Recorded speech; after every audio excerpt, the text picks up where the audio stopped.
Hello everybody, my name is Vivian from V Designs and today we're going to be making this lovely little bow. I know a lot of you have been having trouble actually, getting a decent looking bow for your projects, but this is so easy, and if you'd like to watch along, I'll show you how it's done. Okay, so this is what you need. You need your ribbons of choice, whether it's 1.5 inch or 2.5 inches. Wired ribbon is my preference because you get a much better set with your bow and you can actually fluff up your bows. And yes, fluffing up your bow is a terminology. Also a good pair of scissors, but obviously not your treasured dressmaking scissors, but a decent set of scissors that's going to cut through the fine wire on the ribbon and the actual fabric of the ribbon as well. We will need a pipe cleaner and also a zip tie. And finally, this is my bow maker. They're not expensive, but I'm telling you, they will save you such a headaches at the end of the day. So let's get started. Taking the planer back, because I like the planer back to be thing. I'm just trimming off. I don't know if you can see. Sometimes it's quite dangerous actually, the lumps of wire that are left out. So at the moment, trimming them off. Now, you can see with this ribbon that there's what I would call a front and a back. The front is always obviously what you want to be showing out. So whenever you're starting to make your ribbons, you determine which bit you want to face out. I like, well, we're going to have 10-inch tails today. Now, the idea is that the dowels are the center of your bow. We are going to twist, can you see that? Twist that you have the pretty side and the back side, if you like. And that goes down into your dowel right to the bottom. I like to pull my tie towards me because this is the way I'm looking at it. Now, because it's a 1.5 inch ribbon, I don't like to make them the bow size is any bigger than 6 inches. 5.5 is ample. And again, don't be afraid to, press these down. They are wired, but they'll fluff back up again nicely, just to give you that wee measurement. Again, you're putting in here. Now, what to say? We have to twist. And you have to twist and tighten it down. Can you see that? So that you have your lovely wee loop on this side, and again you're looking at the wrong side of the ribbon. Back out to your nearly your 5.5, whatever we've decided on. Ribbon back down. Hold it and twist it in there as long as you have the twist down between your dowels. Okay? What we're going to do, I'm happy with those two loops on the other side, and you just cut off the excess ribbon that you have. Now, we're on to the second colour. As you can see, there's no real visible right or wrong side to the colour of this ribbon. But if you take a look, the stitching, and feel it, you know that the stitching's thicker on this side, and that is where the wire is being run through. Again, if you get it wrong, don't be panicking, nobody's going to know. But for us, I know. Just going to do exactly the same. Put the ribbon down, twist, and take it forward. Alright, now if the wee tails are a wee bit longer than the other one, again, we'll be trimming them off later on, so don't be worrying. Now, we're going to go and we're doing ribbons, sorry, I keep saying ribbons. We're going to do the loops of the bows the same size as the polka dot, the previous ribbon. Again, into the centre, twist it round, and I like to give it a good old push down as well, sort of, because they tend to bounce back up again, if you notice. Now, again, similar size down and a good twist in the center. Alright, and you can see already, you know, that's going to be a nice wee contrast. Now we're going to do 2 more loops just as we did with the first ribbon, and yeah, getting it down into the center, and what we do, we twist so that the underside is facing up again, and we take it through, hang on, and happy with the sizes? Yes. Now, because this is not going to be another loop that we're just running it down, there's no need to twist the last time that you put that through. I'm looking at this and I think maybe in May I want another wee bit of ribbon in it, because I know what I'm doing this project for. This time I don't want the bows to be as big.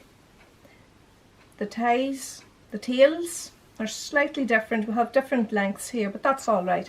This time I think I'm going to do, now you can smush your wee bows out of the road there. I think we're going to go for 4" for the center. Sometimes it gives a nice wee effect that you can actually see the different loops much better. Okay, so we're just repeating the exact same process as before, excepting this time the little bows are much smaller. They're coming in actually just over, a wee bit over 4 inches, but I mean, that's your choice. The only stipulation I would say, whatever length you're doing them, make sure that they are as even as you can.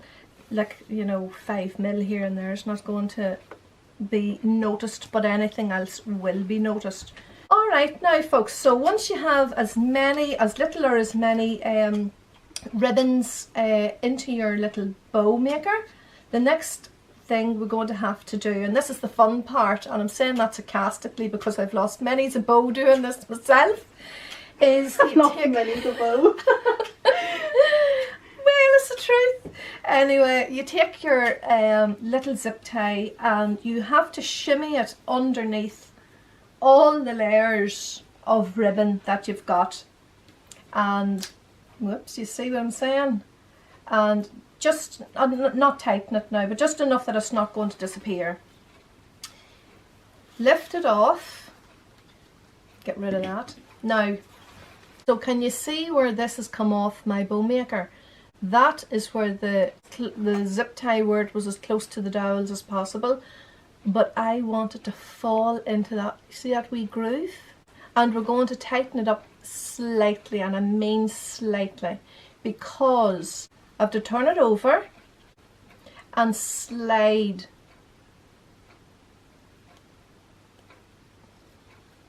this little pipe cleaner through.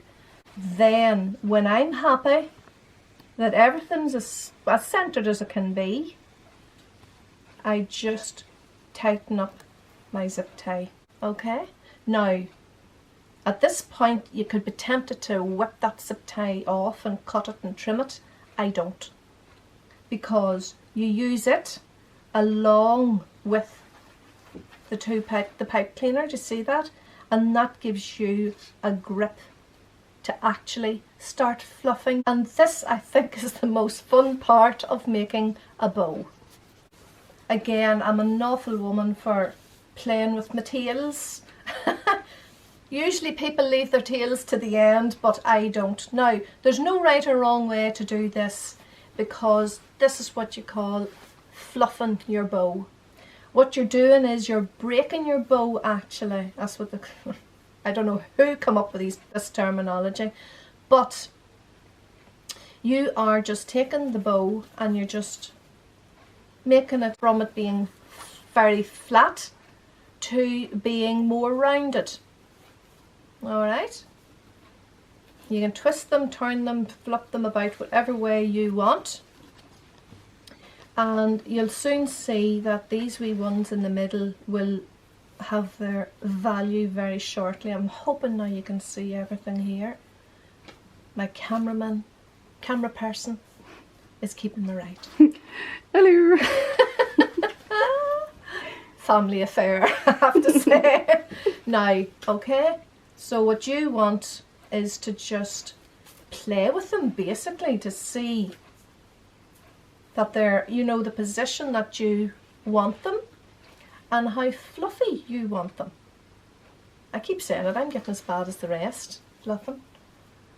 Now, again, it's a matter of choice and a matter of opinion where you want the bow to be. Alright, so whenever you have it, generally looking, and in all fairness, you're not honestly going to know what it's like or where you want the, you know, the loops to actually be until you put it on your project. Then whenever you have it on your project, then you can go to town and you can, you know, shimmy things about, change the cut. Believe it or not, you can change the colours about as well, you know, so it's up to yourself what you want to do. So the next thing we have to do is to trim the tails. This is where a lot of people have different opinions. A lot of people do not like to dovetail 1.5 inch ribbons. I do. If it's anything less than 1.5 inch, I would just use a slope. So what you do is very, very easy and it's very effective. You put the two ends together, the two wired ends together, and where you have the little fold of ribbon, you're going to make an angular cut down to the end, and that is what you end up with, is your dovetail. Or if you want to just have a slanted tail as well, you know, the choice is yours. Just remembered. I could feel this at the back of it. So all you do, snip it off. And honestly, if it's annoying you, what am I talking about? I'm talking about the zip tie. If it's annoying you, just pull it to slightly one side that it's not actually going to be on the wreath that you're doing. It shouldn't be, because sorry, on the door. A lot of people, whenever they're doing the zip ties, they're afraid they're going to scratch the door. It won't. Now, I am going to go and just finish off the ends, and then we'll be back and show you what it's like on a little wreath. Okay? Alright folks, so this is what two bows, different colours on one wreath looks like. This is a bow that I've made for this wreath. There's actually 3 colours in it, if you can see, and it's made with the big 2.5 inch ribbon, interdispersed with wee fussies, but no matter. But that's the differences between the sizes of ribbon, 2 colours as opposed to 3 colours. If there's any questions about what I've done today, just drop me a wee message and I'll get back to you as soon as I can. I hope you enjoyed the video, and I'll see you in my next one.